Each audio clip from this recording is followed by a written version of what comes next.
dice mi padre, el sentido común es el menos común de los sentidos. La denominada chaqueta mental se puede llegar a un momento en que tienes que ser fiel a ti mismo y es lo único que hay. Los padres, como humanos mortales clase cubeta. Esto es Ligera de Equipaje. Bienvenidos, ligeras, ligeros, ligeres, como quieran llamarse. Se venció la procrastinación. ¿Cómo me cuesta trabajo esa palabra? Y me salió la primera, y que conste que no hay edición. Y vamos a grabar este último capítulo de la 5ª temporada de Ligera de Equipaje. Creo que esto de la procrastinación, ya van 2, fue un poco porque no quería terminar la temporada, ahora que lo analizo. Querido diario que son todos ustedes. Y es importante entender que todo tiene que cumplir ciclos, que todo tiene que tener un punto y aparte, a veces para tomar aire, a veces para tener experiencias de vida, a veces para reinventarse y a veces para ver qué sigue, no nada más como persona, sino como ligera de equipaje. Y vamos a ver qué más hacemos. Creo que es una parte de quien soy hacer este podcast, es una parte de conocerme, de entendernos como género humano, como humanidad, y es por esto que sigue este proyecto. Recuerden que este proyecto no se mantiene solo. Que ustedes estén escuchando hoy este último capítulo de esta temporada número 5 es gracias al apoyo de muchas personas que con una aportación económica me dan suficiente para pagar un host, esta casita donde viven todos los episodios. Si esta casita se deja de pagar, obviamente nos sacan a todos los episodios y ya no pueden estar tan a la mano. Esto del Patreon, www.patreon.com, es un sistema de mecenazgo, es un sistema de apoyar este proyecto de una vez al mes a través de una tarjeta de crédito, dar una aportación, depende de lo que ustedes quieran, hay aportaciones ahí fijas y se pueden dar libres para que este proyecto siga vivo, para que estas investigaciones, para que esto, que es una filosofía de vida me parece a mí, siga y ustedes lo puedan tener a la mano. Y es así como agradezco a mis Patreons y también les aviso que terminando de escuchar este capítulo pueden poner el capítulo siguiente para solo exclusivo Patreons. Les llega a su correo electrónico, es una forma sencilla de tenerlo a la mano o se pueden meter a la página Patreon y si ya están suscritos es pucharle el play simple y llanamente. Y gracias a estos Patreons, no nada más les doy las gracias yo, sino la gente que está escuchando esto, sino la gente que puede escuchar después de mucho tiempo un tema cuando lo necesita o cuando lo quiere compartir. Y esto es gracias a los Patreon. Entonces, gracias de mi parte, obviamente mucho más de mi parte, pero también de ustedes que están escuchando y que solo le ponen el play y lo tienen sencillo. Una vez escuché por ahí que no hay nada gratis, que si algo te llega gratis es porque alguien ya lo pagó. Entonces, gracias a los Patreon, es que hoy tenemos Ligera de Equipaje, final de temporada, 5ª temporada, y comenzamos con el tema. Decidí no terminar con algo ligero, no terminar con algo sencillo y que nos ponga muy felices, porque aquí nos vamos a poner nuestros zapatitos de pensar. Vamos a tomar el toro por los cuernos y nos vamos a hacer responsables de ser mejores personas. Y si no podemos ser mejores personas como tal, sí ser conscientes de las cosas que hacemos y que podríamos mejorar. Es así como llegamos al tema del racismo. Todos en algún momento de nuestras vidas o en un momento determinado hemos sido o somos racistas, ya sea con algún grupo determinado de personas, de actitudes, de diferencias o con cosas que no entendemos o desconocemos. Hay personas que preferimos, ya voy a hablar de todos porque todos estamos en esto juntos. Hay personas que preferimos gente de nuestro mismo nivel sociocultural, otras que preferimos personas del mismo nivel intelectual, otras que solo se reúnen con gente de su mismo género, color de piel, religión, equipo de fútbol. Y si bien esta preferencia no nos hace racistas, este tipo de decidir sobre una o sobre otra, un poco más. ¿Por qué exigen fotografía Y definición de sexo en un currículum vitae, en una carta, en una, como se llame, como sea que se llame en su país, cuando solo, entre comillas, quieren comparar o revisar tu estatus educativo, qué tan competente eres o qué capacidades tienes. Y ahí les va una anécdota muy ligera de equipaje. Cuando llegué a mi trabajo anterior, que duré 11 años y un mes para ser exactos, puros unitos ahí, la persona que me entrevistó era el rector de la universidad en la que yo me desempeñaba. Era un espacio nuevo, muy espectacular, muy precioso, yo lo quise muchísimo por muchísimo tiempo y entregué el currículum, nombre, edad, ta. Después de una, dos, tres, como tres citas de trabajo, pues de entrevistas, me dicen que me quiere ver el rector. Voy a rectoría, no me pudo recibir porque estaba muy ocupado, me cita otro día a otro lugar. A la hora que voy y me ve físicamente, ni revisó el currículum, seamos sinceros. Me dice, ¿cuántos años tienes? Yo, pues tantos. Ok. ¿Y te vas a embarazar pronto? A lo que me indignó mucho la pregunta. Y entonces le pregunto por qué. Me dice, es que yo quiero a alguien que esté en este espacio, en este tiempo, suficiente tiempo y con suficiente determinación para que lo levante, porque se llamaba Mario, se llama Mario el señor, y decía, es que este lugar, el Centro Universitario Vicente Mario, yo quiero que sea y que tal y que bla y que bla. Le contesté que no, pero al fin y al cabo si decidía o no, no era algo que él me tuviera que preguntar. Y acabando la reunión me dice, oiga, ¿y por qué no le pone foto a su currículum? A lo que yo amable y amargamente le dije, porque un currículum es para ver qué tanto capacidad, pues sí, qué tantas capacidades, que estoy indignada, qué tantas capacidades tienes o cuál es tu conocimiento sobre un tema determinado, no sobre cómo te ves físicamente. Como que entendió que no me había encantado la idea, ya me dijo unas tres cosas de que sí, de que no, de que el trabajo y bla. ¿Esto es racismo? ¿Esto es discriminación? ¿Por qué tienes que poner, si eres hombre, si eres mujer, qué te gusta, qué no, tu foto, a ver si eres estéticamente correcto, para ver si te van a dar un trabajo? ¿No debería ser más bien un programita, no sé, una entrevista y el que tenga más puntos y más cosas comprobables se le dé el empleo? Y esto se vive diario. Y fíjense, vámonos a datos duros y a cosas porque no estamos bien y por eso la importancia de este tema. En el 2017, estamos hablando de México específicamente, que es una muestra gratis de Latinoamérica, de todo lo que nos circuncicunda, no sé cómo decirlo, circuncida, ya sé que no se dice, pero así le digo yo. En el 2017 se hace una encuesta nacional sobre discriminación, se llama el ENADIS, que el CONAPRED, que es el Consejo Nacional para Prevenir la Discriminación, realiza. O sea, primer bandera roja del tamaño de un país entero. Tan es real, tangible, sufrida y muy común la discriminación, el racismo, que necesitamos un instituto exclusivamente para esto en México. Hashtag qué tristeza, hashtag estamos del nabo. Bueno, en México, la población más vulnerable, hablamos del 2017, que es lo más nuevo que encontré entre comillas, son las comunidades indígenas, los afrodescendientes, los migrantes y la gente de escasos recursos. 74% de cada 100 mexicanos que nacen en la base de la escala social, así se refieren ellos al cinturón de pobreza, para no decirles pobres, no logran superarla. No porque no tengan ganas, no porque no se les dé la gana y digan, quiero dejar de ser pobre, como muchas personas muy cortas de mente piensan, sino porque no tienen la oportunidad. En noviembre del año pasado, creo que era el 55% de las personas en esta, ¿cómo le dicen ellos?, escala social baja, decidieron dejar de comer una vez al día porque ya no les ajustaba. Eso es real, eso es, la gente no es que no le quiere echar ganas, es que como le echas ganas y no has comido una vez al día decentemente. Y el mismo CONAPRED nos da 10 rasgos distinguiendo cómo se discrimina a la gente. Y ahí les va, y yo aumenté un par por si no les dan las cuentas, ya son de mi cuchara.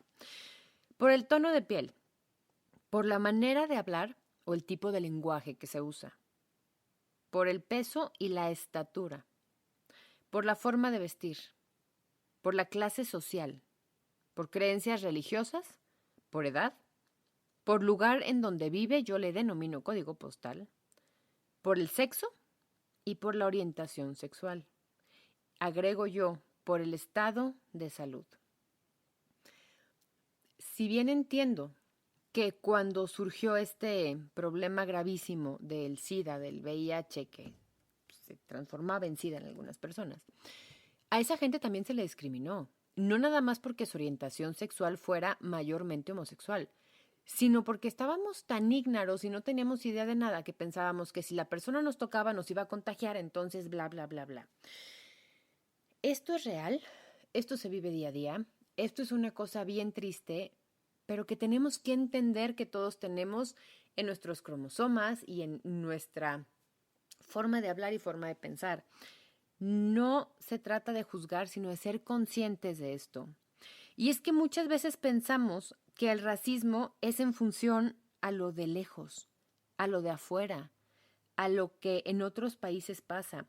Y andamos por la vida con el hashtag Black Lives Matter, pero andamos regateando a las personas que venden sus artesanías o las cosechas de sus parcelas y le decimos, oiga, ¿cuánto está el kilo de nopal? A 15 pesos. Híjole, le doy 10. ¿Has limpiado un nopal de espinas tú? Así con la manita y con un cuchillito. Y todavía andamos regateando. Hay que entender que el racismo no es nada más en contra de personas de cierto color o de cierto estrato social. Este tipo de cosas que hacemos a diario y que traemos en los genes y que lo repetimos y decimos, ay, pues mira, seguro si le digo que le doy 25 pesos por todo me va a decir que sí. Pues claro, porque tiene necesidad, pero ¿es justo? No, ¿sí? Esto es un poco lo que hay que entender de esto. ¿Cómo definimos racismo? Discriminación de una persona o de un sector de la población por razones de etnia o raza.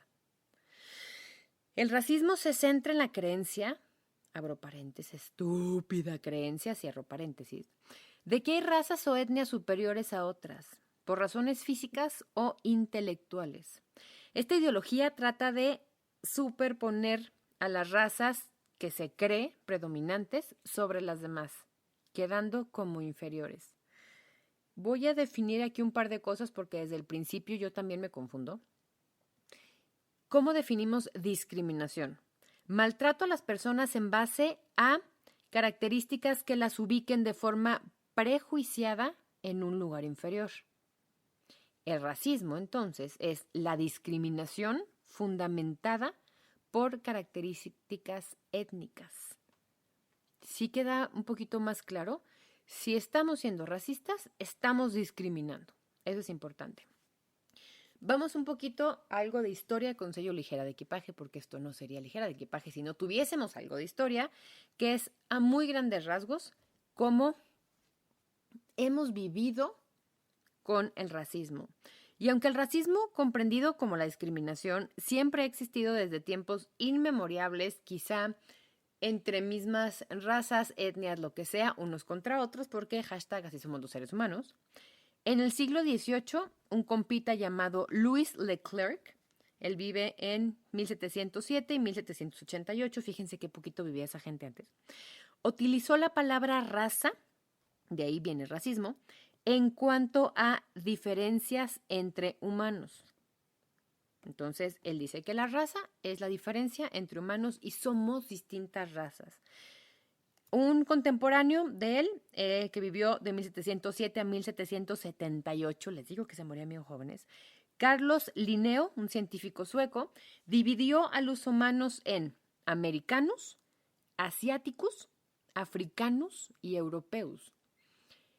Creo que si no se definen las cosas no se diferencian y aquí es donde empieza esto. No nomás hizo eso y los separó, hasta los continentes, vamos, tienen colores, sino que les atribuyó condiciones mentales subjetivas, iniciando así la historia del racismo. Entonces, este compa decía que los africanos eran inferiores intelectualmente porque él lo pensaba así. Y a lo mejor no lo juzguemos. Conoció a una persona de raza africana que no era tan brillante como un europeo, Pero pues claro, si estás conviviendo con europeos en universidades de altísimo nivel y bla, y comparas con una persona que no tuvo las mismas oportunidades, pues, pues sí, podrías decir eso, pero no tienes la razón. Entonces, desde ahí empezamos mal. En 1492, estamos hablando de racismo contra los judíos en la Edad Media.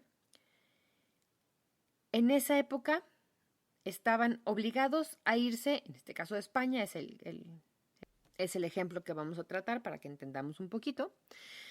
Estando en España, a los judíos se les obligaba a convertirse al catolicismo. Muchos aceptaban y decían, sí, en el nombre del Padre, el Hijo y el Espíritu Santo, para que no los corrieran de donde habían hecho su casa, su fortuna, su familia. Pero obviamente ellos seguían con sus rituales en secreto o escondidas. ¿Qué pasa? Que surge la Santa Inquisición, que los cachaba, y que los juzgaban a través de un tribunal, y todos sabemos lo que pasaba con la Santa Inquisición. Se les acusaba a los judíos de la muerte de Jesús en la Biblia, cuando, si nos vamos a analizar, no me voy a clavar en eso, ¿Jesús fue judío? Pero bueno, esto es el racismo, es llegar a algunos lugares a decir qué decir y qué no hacer cuando la gente ya estaba ahí y ya decía y hacía cosas. Y para esto que les estoy diciendo, uno de los peores casos, los apartheid en Sudáfrica. Alrededor de 1806 llegan ingleses a Sudáfrica. Ahí ya vivían la gente que nace en esos espacios. Bueno, pues llegan los neerlandeses, que se llamaban Boers o Afrikaners, no sé por qué se llamaban así, y llegan estos británicos y en 1910 asientan las bases de la Constitución, donde sentencian las siguientes normas solamente para los sudafricanos, obviamente de raza negra.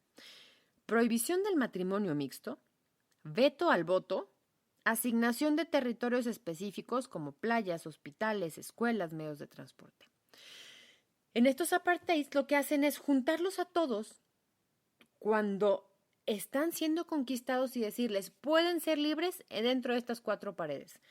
Todavía, hace entre comillas poco tiempo, recuerdo a un tío que me platicaba estas cosas, había camiones donde los tarahumaras, si se subían el camión, tenían que irse en cierto espacio físico hasta atrás porque no se podían sentar con la demás gente.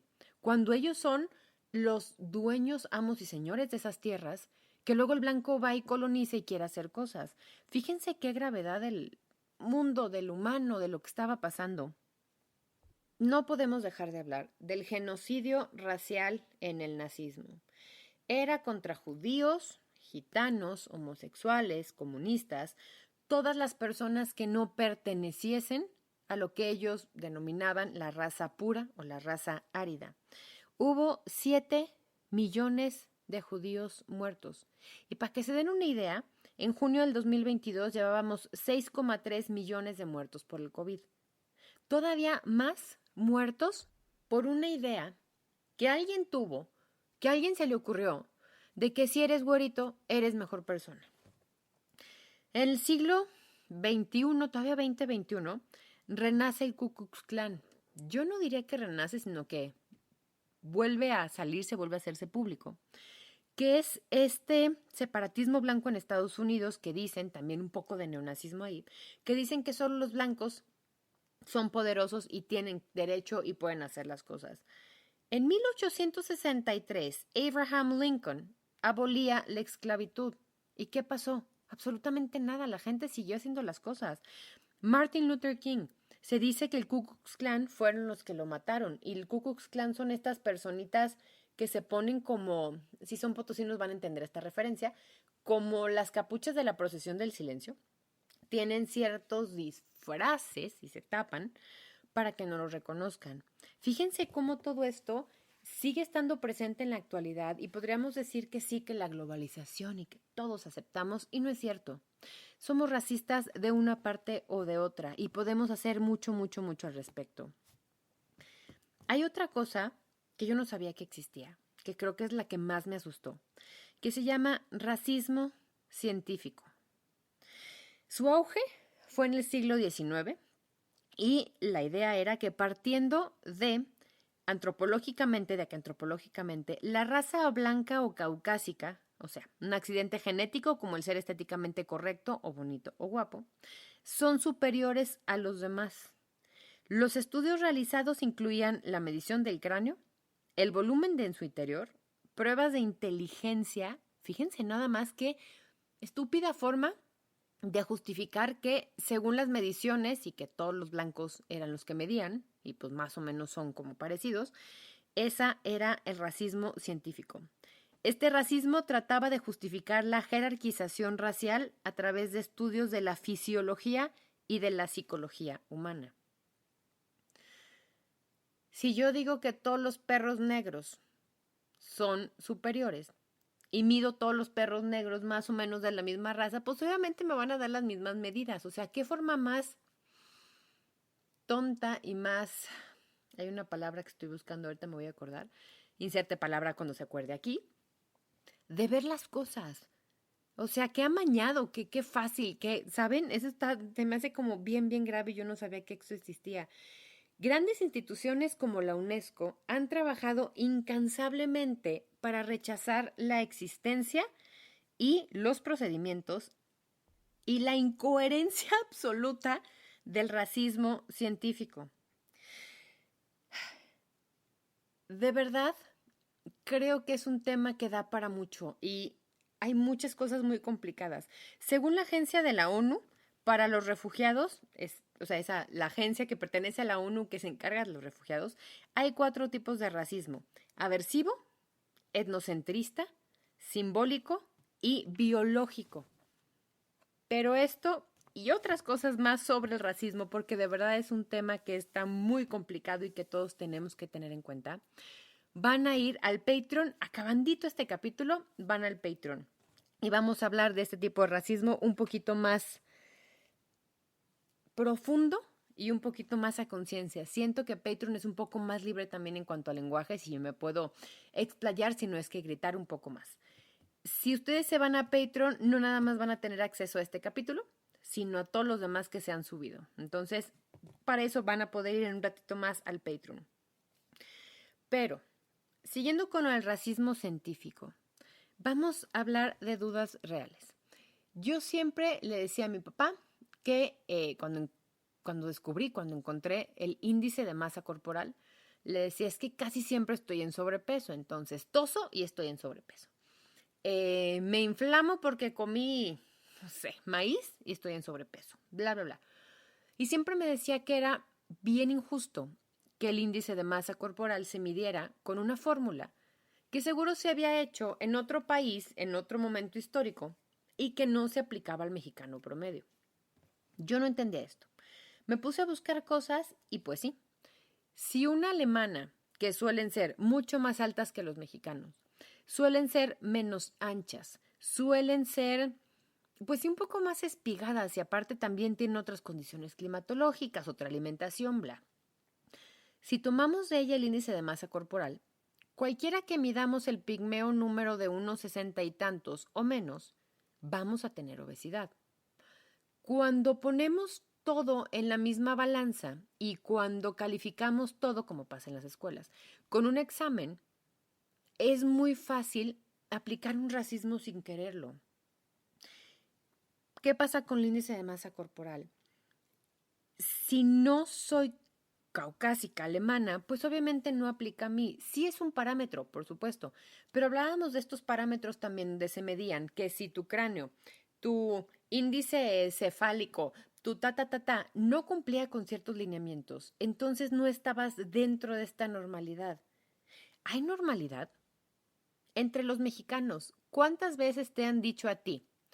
Es que no pareces mexicano. Hombre, gracias. Este tipo de cosas, este tipo de ideas que tenemos, me parecen como una vez un sobrino que llegó, abrió la casa de mis papás, abre la puerta a mi papá y el crío lo ve y se echa para atrás y le dice, ¿tú no vives aquí? ¿Tú vives en el consultorio? Cuando pensamos que en el mundo general es como los little people, estos juguetitos de el bombero vive en la estación de bombero, el doctor vive en el consultorio, entonces pensamos que todo es cuadrado y que todo tiene que caber. Y creo que ese es un gran problema que estas generaciones están comprendiendo mucho más y están siendo un poco más libres en este tipo de cosas.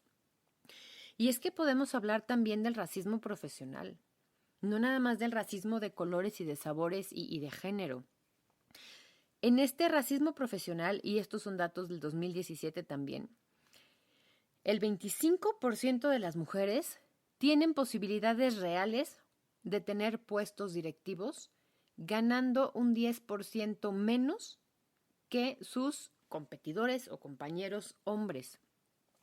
Laboralmente hablando también en México, hay mayor discriminación, el 52% de los entrevistados dice que por edad y el 52% por la apariencia física, por forma de vestirse, por tatuajes, por perforaciones, por forma de hablar. Hicieron otra encuesta sobre dónde veían ellos cuando aplicaban empleos o cuando estaban ya trabajando y querían como aspirar a un puesto más para arriba, dónde estaba la discriminación. 32% dice que en orientación sexual. ¿Qué nos importa? Tú no estás por la vida cuando eres heterosexual preguntándole a otras parejas heterosexuales, oye, ¿y qué te gusta? ¿Y cómo? ¿Y por qué huequecito? Y cuando tal, entonces tal. Si eso no nos incumbe y no lo preguntamos, ¿por qué tenemos que poner tanta atención a lo que una pareja homosexual haga con su vida? 32% habla de una discriminación por orientación sexual. 31% por una condición socioeconómica. 27% por una discapacidad. 25% un género. El 13% una religión. Y el 12% por tener una cultura diferente a lo acostumbrado. ¿Somos racistas? ¿En qué sentido? Cuando alguien no pertenece a nuestra religión, ¿hacemos las cosas para que se sientan incluidos? Si tú entras a una iglesia de otra religión porque te invitan a una boda, 15 años, bautismo, bla, ¿te persignas si no eres católico? ¿Haces un acto, haces algo o te sientes ajeno y sientes que no perteneces? Si este ejemplo lo tenemos en la vida real, imagínense la gente que es de un color diferente, de una nacionalidad diferente, de una idiosincrasia, un pensamiento diferente. Cuando entendamos que todos los seres humanos sí nacemos, entre comillas, deberíamos nacer iguales, pero no tenemos las mismas oportunidades, vamos a entendernos diferente. Y para terminar este capítulo les voy a platicar algo que a mí siempre me generó mucho repelús, como dice una amiga. Una mujer con la que tenía bien trabajar. Lo voy a decir como lo estoy pensando. Un asco de persona. Una vez llega la persona que nos ayudaba con la limpieza y algo hizo que esta señora se molestó mucho. Entonces va y se queja conmigo, que cómo es posible, que fulanita, que no sé qué, que si es, y estoy citando sus palabras textuales y me va a costar mucho trabajo decirlo, pero bueno, dice, es que esta gata, ¿cómo es posible que se ponga el tú pon tú conmigo cuando yo tengo una licenciatura y cuando yo no sé qué? Y yo de verdad me empecé a descomponer poco a poco, y cuando me colmó el plato, le dije, mira, la diferencia entre ella y tú es que tú tuviste la oportunidad de tener una carrera, pero la diferencia entre ella y tú es que ella sí tiene la educación y entiende que gracias a Dios sí son diferentes y ella es mejor persona que tú. Ese tipo de situaciones se viven a diario en cualquier ambiente, laboral, no laboral, de la casa. ¿Por qué las personas que están al servicio de alguien por otras oportunidades diferentes, les exigimos, les gritamos y los hacemos sentir como que son menos humanos o peores personas? La diferencia entre la persona que tú sientes o ves más abajo que tú y tú son las oportunidades que tuvieron y que tuvimos. Hay que tratar de hacer consciente eso. Hay que tratar de entender en qué momento o en qué sentido somos racistas y tratar de superarlo y de comprendernos diferentes, porque ahí no hay vuelta para atrás, pero que sí hay mucho que podemos hacer porque estas diferencias de orientación sexual, de condiciones económicas, de discapacidad, de género, de religión y de cultura, no nos hagan competencia ni sentirnos mejores, sino nos hagan buscar esa igualdad. Les recuerdo mis redes sociales, escríbanme por favor, ahora sí, por amor de Dios. Pónganle like, compartan las publicaciones, eso me ayuda muchísimo para que este podcast siga vivo y para que pueda tener todavía más ruido. Díganme qué quieren en esta sexta temporada, qué temas vamos a tratar, si es un tema, muchos capítulos, si es un capítulo muy largo cada 15 días, todo lo que estén pensando, tómense un minuto de su tiempo, aunque sea para agradecer esta quinta temporada completita. Estamos a casi 140 capítulos de Ligera de Equipaje, entre Patreon, entre especiales, entre entrevistas, pero vamos a que esto siga. Les recuerdo mis redes sociales por última vez en esta temporada. @liger_de_equipaje en Instagram y en Facebook como Liger de Equipaje. Les recuerdo también dónde pueden encontrar más contenido a través de este sistema de mecenazgo, de apoyo, de padrinazgo, como lo quieran llamar. www.patreon, y ahí hay una lupa chiquita, le ponen Ligera de Equipaje y ven. La verdad es que no es una cosa del otro mundo, pero para mí sí es la diferencia de que crean en lo que es Ligera de Equipaje. Gracias por una temporada más Ligera de Equipaje. Gracias por esta compañía. Patrons, nos vemos en unos minutitos y para ustedes fue un placer habernos acompañado, habernos escuchado, ustedes a través de redes sociales y yo a través de esta voz, en esta temporada 5 de Ligera de Equipaje. Esto fue Ligera de Equipaje. Respiren y permitan.